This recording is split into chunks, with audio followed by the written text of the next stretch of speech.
আসসালামু আলাইকুম ওয়া রাহমাতুল্লাহ।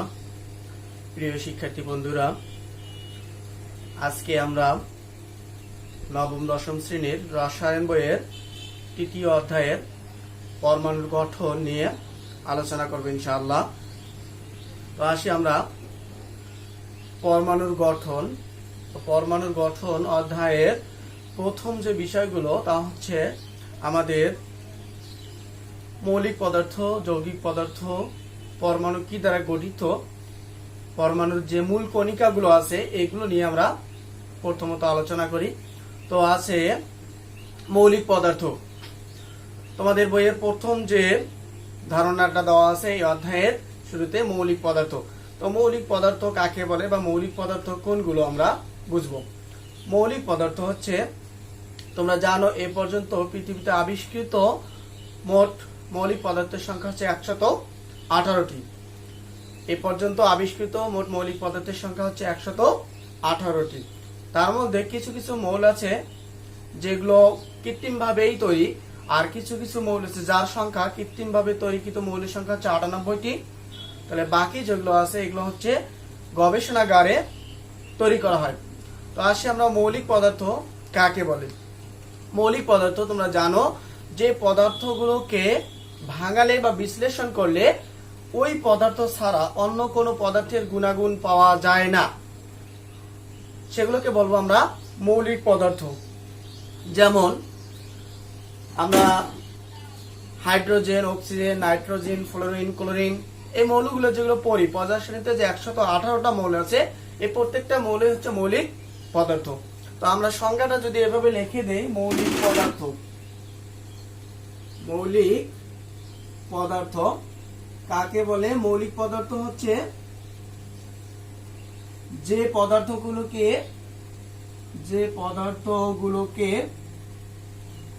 বিশ্লেষণ করলে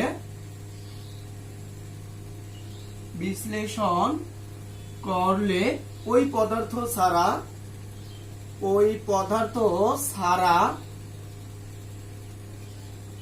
অন্য কোনো পদার্থ পাওয়া যায় না,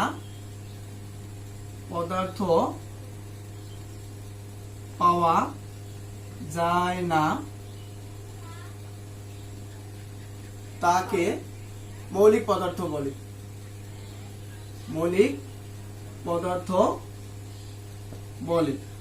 তাহলে যে পদার্থগুলোকে ভাঙলে বা বিশ্লেষণ করলে ওই পদার্থ ছাড়া অন্য কোনো পদার্থ পাওয়া যায় না সেগুলোকে বলা হয় মৌলিক পদার্থ। যেমন আমরা যদি হাইড্রোজেনকে ভাঙাই তাহলে হাইড্রোজেনকে বিশ্লেষণ করলে হাইড্রোজেনেই পাবো। অক্সিজেন যদি ভাঙাই এর মধ্যে অন্য কোনো কিছু পাওয়া যাবে না, অক্সিজেনেই পাওয়া যাবে। তো এর জন্য আমরা বলি যে পদার্থগুলোকে ভাঙলে বা বিশ্লেষণ করলে ওই পদার্থ ছাড়া অন্য কোনো পদার্থ পাওয়া যায় না সেগুলোকে বলা হয় মৌলিক পদার্থ। আচ্ছা, এখন আসি আমরা যৌগিক পদার্থ। তাহলে যৌগিক পদার্থ কোনগুলো? যে পদার্থগুলোকে বিশ্লেষণ করলে এক বা একাধিক মৌলিক পদার্থ পাওয়া যায় সেগুলোকে বলা হয় যৌগিক পদার্থ। তাহলে কি? যে পদার্থগুলোকে বিশ্লেষণ করলে এক বা একাধিক মৌলিক পদার্থ পাওয়া যায় সেগুলোকে বলবো আমরা যৌগিক পদার্থ। তো আমরা যদি সংজ্ঞাটা লিখি এভাবে, এখানে মৌলিকের জায়গায় লিখবো আমরা যৌগিক পদার্থ। যে পদার্থগুলোকে বিশ্লেষণ করলে, এখানে তাহলে আমরা সংজ্ঞাটা লিখে দেই যৌগিক পদার্থ।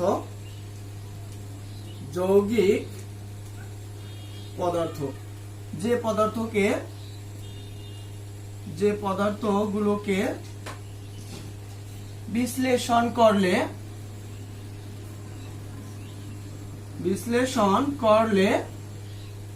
এক বা একাধিক মৌলিক পদার্থ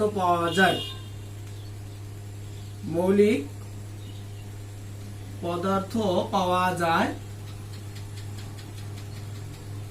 তাকে যৌগিক পদার্থ বলে।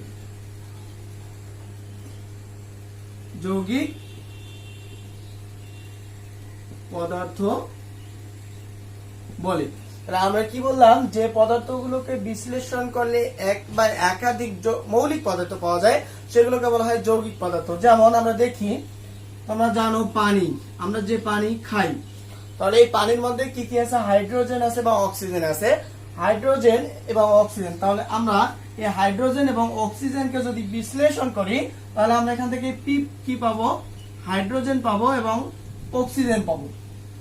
তাহলে যেখানে তোমরা জানো হাইড্রোজেন একটি মৌল এবং অক্সিজেন আরেকটি মৌল বা মৌলিক পদার্থ, তাহলে পানি হচ্ছে একটি যৌগিক পদার্থ যেটাকে আমরা বিশ্লেষণ করলে কি পাবো? হাইড্রোজেন এবং অক্সিজেন, যেখানে হাইড্রোজেন একটি মৌলিক পদার্থ এবং অক্সিজেন একটি মৌলিক পদার্থ। এভাবে প্রাকৃতিক গ্যাস যে মিথেন আছে, মিথেনকে আমরা ভাঙালেও পাবো, এর মধ্যে একটি কার্বন পাবো, তারপর হাইড্রোজেন পাবো, যেখানে কার্বনও মৌলিক পদার্থ এবং হাইড্রোজেন হচ্ছে মৌলিক পদার্থ। সুতরাং আমরা বলতে পারি যে পানি একটি যৌগিক পদার্থ বা মিথেন একটি যৌগিক পদার্থ, কেননা এই পানি বা মিথেনকে বিশ্লেষণ করলে আমরা একের অধিক কি পাবো? একের অধিক মৌলিক পদার্থ পেয়ে যাব। আচ্ছা, এখন এখান থেকে তোমাদের যদি একটা প্রশ্ন করা হয় এভাবে যে মৌলিক এবং যৌগিক পদার্থের মধ্যে পার্থক্য লেখো, কি লিখবো আমরা? মৌলিক এবং যৌগিক পদার্থের মধ্যে পার্থক্য। তাহলে পার্থক্য লিখতে গিয়ে তোমরা অবশ্যই জানো যে এক অংশে মৌলিক আর এক অংশে যৌগিক পদার্থ এভাবে লিখতে হবে। সেক্ষেত্রে আমরা সংজ্ঞা দিয়ে একটা পার্থক্য লিখতে পারি, অর্থাৎ মৌলিক পদার্থ যে সংজ্ঞাটা আছে এটা একটা দিব, এরপর যৌগিক যে পদার্থটা আছে এর একটা সংজ্ঞা দিব, এরপর আমরা এখানে উদাহরণ দিব কি, যেমন হাইড্রোজেন, এরপর অক্সিজেন, নাইট্রোজেন, এগুলো সবগুলো কি এক একটা করে মৌলিক পদার্থ। আর যৌগিক পদার্থের ক্ষেত্রে আমরা উদাহরণ দিব কি, পানি অথবা মিথেন অথবা এইভাবে একাধিক মৌলিক পদার্থের যে যৌগগুলোর মধ্যে আছে সেগুলোকে বলবো আমরা যৌগিক পদার্থ। তো এখন চলো আমরা দেখি পরমাণু এবং অণু সম্পর্কে একটু আলোচনা করি। তাহলে পরমাণু কাকে বলে? পরমাণু কাকে বলে? পরমাণু হলো মৌলিক পদার্থের ক্ষুদ্রতম কণা, কি আমরা বলবো? পরমাণু। পরমাণু, পরমাণু কি? তাহলে যদি বলা হয়, প্রশ্ন করা হয় পরমাণু কি, তাহলে পরমাণু হচ্ছে মৌলিক পদার্থের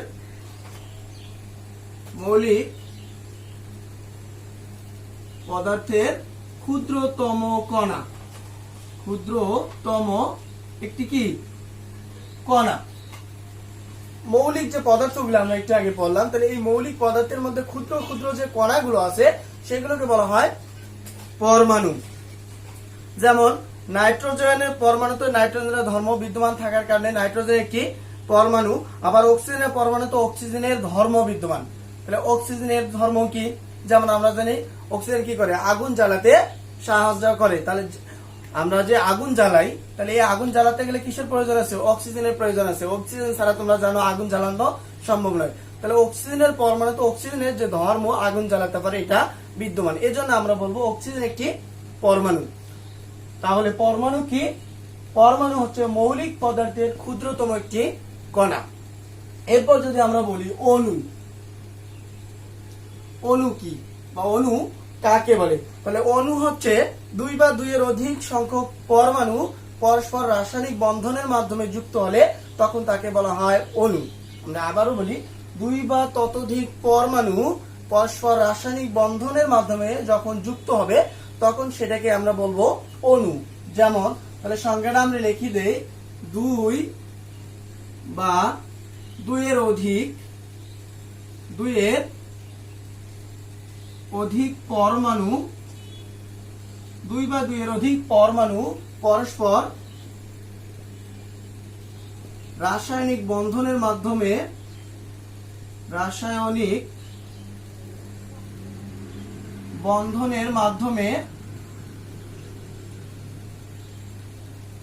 যুক্ত হলে তাকে অণু বলে।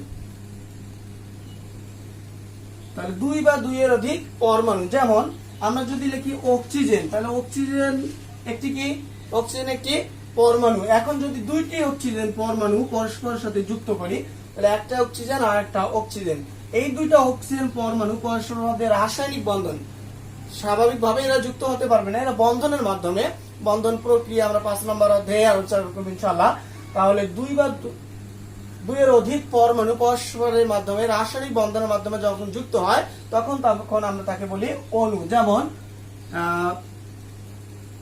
যেমন একটা অক্সিজেন পরমাণু, এখানে একটা অক্সিজেন পরমাণু। কয়টা অক্সিজেন পরমাণু হচ্ছে? দুইটা। এই দুইটা অক্সিজেন পরমাণু পরস্পরের বন্ধনের মাধ্যমে বা রাসায়নিক বন্ধনের মাধ্যমে যুক্ত হয়ে একটা অক্সিজেনের অণু গঠন করে, অর্থাৎ O2 গঠন করছে। তো এখন এসে আমরা এখান থেকে যদি খ নম্বরের প্রশ্ন করা হয় যে অণু এবং পরমাণুর মধ্যে পার্থক্য লেখো, অণু এবং পরমাণুর মধ্যে পার্থক্য লেখো, তাহলে আমরা লিখবো প্রথমত সংজ্ঞাগত পার্থক্য, এরপর লিখবো উদাহরণ দিয়ে লিখবো একটা উদাহরণগত পার্থক্য কি? পরমাণু, তাহলে অক্সিজেন শুধুমাত্র যখন আমরা ও লিখবো তখন একটা পরমাণু হয়ে যাবে, আর ও এর সঙ্গে যখন O2 যুক্ত করব শেষে তখন এটা হবে একটা অণু। তাহলে আমরা এইভাবে অণু এবং পরমাণুর মধ্যে পার্থক্য লিখতে পারবো। তো এখন আমরা দেখি প্রতীক কাকে বলে। তো আমি অলরেডি লিখে ফেলছি, এখানে অক্সিজেন O2, এখানে আছে অক্সিজেন, দুইটা অক্সিজেন পরমাণু পরস্পরের সাথে যুক্ত হয়ে একটা অক্সিজেন অণু গঠন করছে। তো এখানে একটা ও আছে, এখানে একটা ও আছে, এবং এখানে আছে O2। তো এই দুইটার মধ্যে, দুইটা বিষয়ের মধ্যে কোনটা প্রতীক এবং কোনটা সংকেত? তো প্রতীক হচ্ছে, প্রতীক কি? প্রতীক হচ্ছে মৌলের ইংরেজি বা ল্যাটিন নামের পুরো নামের সংক্ষিপ্ত রূপ। আবারও বলি, প্রতীক হচ্ছে মৌলের ইংরেজি বা ল্যাটিন নামের পুরো নামের সংক্ষিপ্ত রূপকে বলা হয় প্রতীক।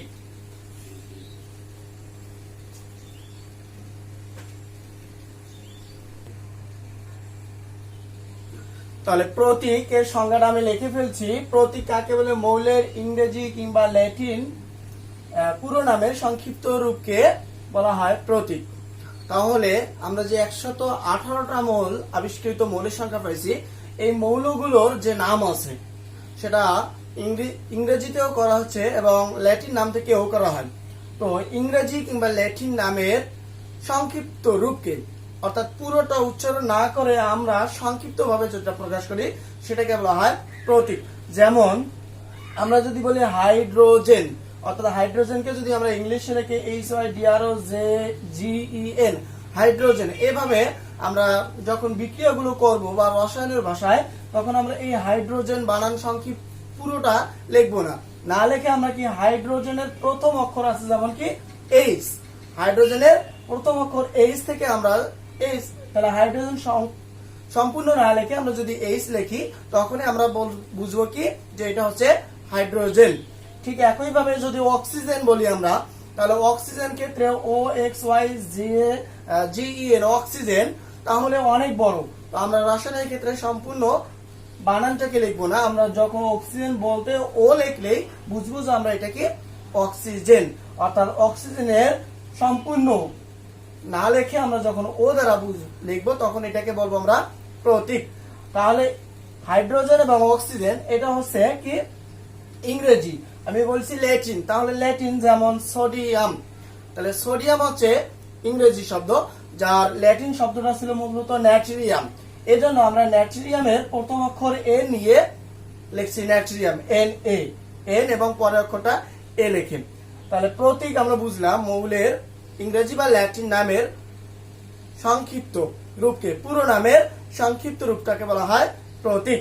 তো এখন আসি আমরা প্রতীক লেখার কিছু নিয়ম আছে, এটা মনে রাখতে হবে যে প্রথমত ইংরেজি নামের প্রথম অক্ষরটা দিয়ে লিখতে হবে, এবং এই অক্ষরটা লিখতে হবে কি বড় হাতের অক্ষর, নিচে বড় হাতের অক্ষরে। এবং যদি আমরা ইংরেজি যেটা আছে এটাকে যদি একাধিক অক্ষরে লিখি তাহলে প্রথম অক্ষরটা হবে বড় হাতের এবং পরের অক্ষরটা হবে ছোট হাতের। যেমন আমি এখানে ন্যাট্রিয়ামের ক্ষেত্রে N এবং A লিখছি, তাহলে তার আগে হাইড্রোজেনের ক্ষেত্রে শুধুমাত্র H লিখছি, অক্সিজেনের শুধুমাত্র O লিখছি।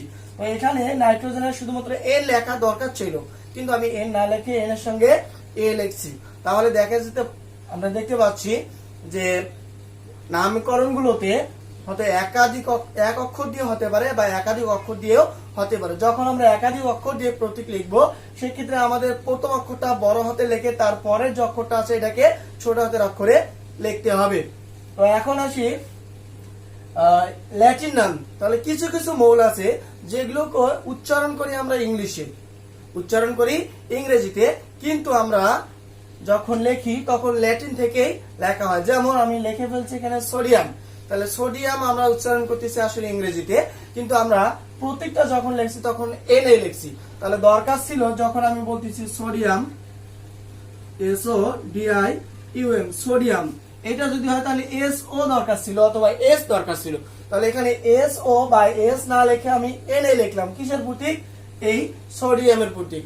এখানে কেন লিখলাম এটা কারণ হচ্ছে আমরা ব্যাখ্যা দিব যে কিছু কিছু মৌল আছে যেগুলোকে নামকরণ ইংরেজিতেই উচ্চারণ করার ক্ষেত্রে আমরা ইংরেজিতে উচ্চারণ করি, কিন্তু যখন লিখি তখন ল্যাটিন থেকেই ল্যাটিনের প্রথম অক্ষর নিয়ে আমরা লিখে ফেলি। এর জন্য সোডিয়ামের প্রতীক SO বা S না লিখে Na লেখা হয়, কেননা সোডিয়াম ল্যাটিন নাম হচ্ছে ন্যাট্রিয়াম। ঠিক একইভাবে আরো কিছু মৌল আছে যেমন পটাশিয়াম, পটাশিয়ামের প্রতীক আমরা লিখি K, অর্থাৎ আমরা উচ্চারণ করতেছি পটাশিয়াম ইংলিশ অক্ষরে, কিন্তু এটা লিখতেছি কে ল্যাটিন থেকে।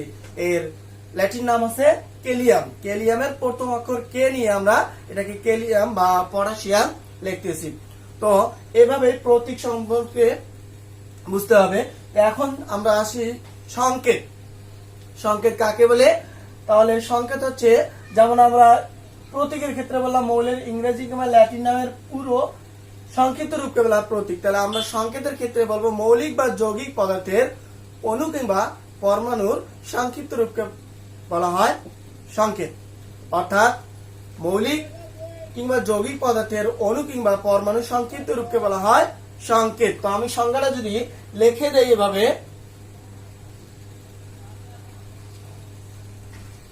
তাহলে দেখো সংকেতের সংজ্ঞাটা আমি লিখে ফেলছি এভাবে, তোমরা লিখে রাখি দিও, তোমাদের বইয়ের মধ্যে সংজ্ঞাটা নেই। এই জন্য আমি লিখলাম যে মৌলিক কিংবা যৌগিক পদার্থের অণু কিংবা পরমাণুর সংক্ষিপ্ত রূপকে বলা হয় সংকেত। যেমন আমরা অক্সিজেনের সংকেত লিখতে পারি O2, আর যদি আমরা প্রতীক বলতাম, কেননা অক্সিজেনের প্রতীকের ক্ষেত্রে আমরা লিখছিলাম শুধুমাত্র O, তো এখন দেখো O এর সঙ্গে একটা 2 যুক্ত করে দিছি, তাহলে এইটা এখন কিন্তু আর পরমাণু নেই, এটা কি হয়ে গেছে অণু। তাহলে অণু কিংবা পরমাণুর সংক্ষিপ্ত রূপকে বলা হয় সংকেত। এরপর আমি একটা সংকেত লিখছি দেখো পানি, H2O। তাহলে পানির ক্ষেত্রে আমরা একটি যৌগিক পদার্থ পাচ্ছি, জানি যে পানি একটি কি যৌগিক পদার্থ। পানির মধ্যে কি কি আছে? হাইড্রোজেন আছে এবং অক্সিজেন আছে। তাহলে হাইড্রোজেনের এখানে কি পরমাণুর সংখ্যা উল্লেখ করছি, অণুর সংখ্যা উল্লেখ করছে অক্সিজেন। এই জন্য আমরা বলতে পারি মৌলিক কিংবা যৌগিক পদার্থের অণু কিংবা পরমাণুর সংক্ষিপ্ত রূপকে বলা হয় সংকেত। তো এখান থেকে যদি প্রশ্ন তোমরা লিখতে পারো এভাবে, প্রতীক ও সংকেতের মধ্যে পার্থক্য লেখো। খ নম্বরে প্রশ্ন হতে পারে প্রতীক এবং সংকেতের মধ্যে পার্থক্য লেখো। তাহলে আমরা প্রথমে একটা সংজ্ঞাগত পার্থক্য দিব, এরপর উদাহরণগত একটু পার্থক্য দেব। এরপর এখান থেকে আরেকটি প্রশ্ন হতে পারে, যেটা আমি অলরেডি প্রতীকের মধ্যে বলে ফেলছি, যে সোডিয়ামের প্রতীক অথবা পটাশিয়ামের প্রতীক SO কিংবা PO না লেখে Na লেখা হয় কেন, কিংবা কে লেখা হয় কেন? সোডিয়ামের প্রতীক SO না লেখে Na লেখা হয় কেন? এইভাবে তোমরা প্রশ্নগুলো নোট করে রেখে দিতে পারো। তো এখন আসি আমরা পদার্থের ভেতরে যে কণাগুলো আছে, অর্থাৎ পদার্থ বা পরমাণুর ভিতরে যে কণাগুলো আছে। তাহলে পরমাণুর মূলত মূল 3টি কণিকা দ্বারা বা কণা দ্বারা গঠিত। পরমাণু 3টি মূল কণিকা দ্বারা গঠিত। এগুলো কি কি? এগুলো হচ্ছে একটা ইলেকট্রন, প্রোটন এবং নিউট্রন। মূল এই 3টা হচ্ছে ইলেকট্রন, প্রোটন এবং নিউট্রন। অর্থাৎ এটা যদি একটা পরমাণু হয় এরকম, তাহলে এই পরমাণুর ক্ষেত্রে মূলত মূল 3টা কণিকা আছে, সেটা হচ্ছে ইলেকট্রন, প্রোটন এবং নিউট্রন। এই ইলেকট্রন গুলো বাইরে এভাবে অবস্থান করে, এরপর ভেতরে নিউক্লিয়াস অবস্থান করে, পরমাণুর ভিতরে নিউক্লিয়াস অবস্থান করে। এই নিউক্লিয়াসের মধ্যে থাকে প্রোটন এবং নিউট্রন। তাহলে ইলেকট্রন, প্রোটন এবং নিউট্রন এই 3টি মূল কণিকা দ্বারা পরমাণু গঠিত। এক্ষেত্রে ইলেকট্রনের ভর কত, এর আধান কত? তাহলে ইলেকট্রনের ভর 9.11 into 10⁻31 kg। ইলেকট্রনের ভর হচ্ছে 9.11 into 10⁻31 kg। তো এটাকে চলে তোমরা গ্রামে রূপান্তরিত করতে পারো, তখন এর মান হবে 28, 9.11 ইন্টু 10⁻28 গ্রাম। একটু মনে রাখতে হবে কেজি আর একটা হচ্ছে গ্রাম।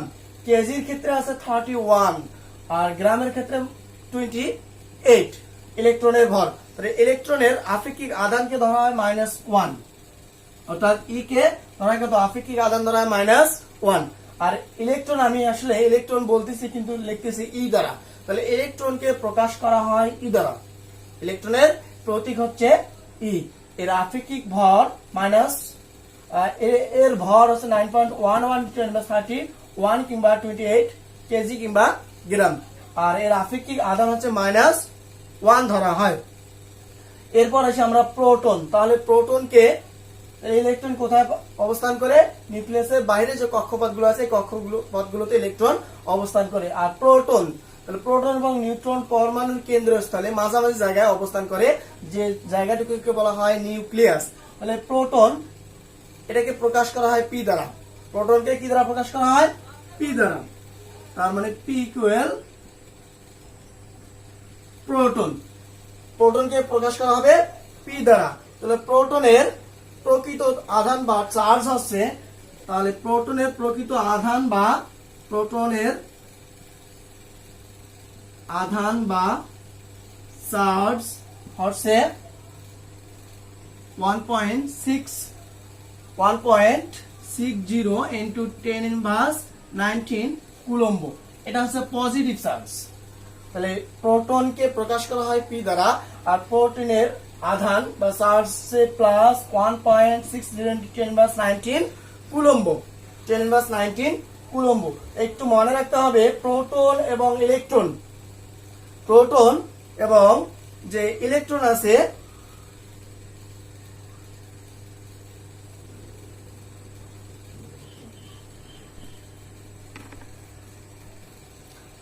প্রোটন এবং ইলেকট্রনের আধান বা চার্জ কিন্তু একই, কিন্তু একটা হচ্ছে পজিটিভ আর একটা হচ্ছে নেগেটিভ। অর্থাৎ ইলেকট্রন যেহেতু এখানে -1 আছে, এই জন্য এটার আধান, ইলেকট্রনের আধান হচ্ছে -1.60 ইন্টু 10⁻19 কুলম্ব। এটা একটু মনে রাখতে হবে যে একটা পজিটিভ আধান আর একটা হচ্ছে নেগেটিভ আধান। অর্থাৎ পজিটিভ হচ্ছে প্রোটনের ক্ষেত্রে আর ইলেকট্রনের ক্ষেত্রে হচ্ছে নেগেটিভ বা মাইনাস আধান। তো এরপর আসি আমরা নিউট্রন। তাহলে নিউট্রনকে প্রকাশ করা হয় এন দ্বারা। নিউট্রনকে প্রকাশ করা হয় কি দ্বারা, এন দ্বারা। তাহলে এন ইকুয়াল কি, নিউট্রন। নিউট্রনের চার্জ বা আধান যেটা, এটাকে সামগ্রিকভাবে 0 ধরা হয়।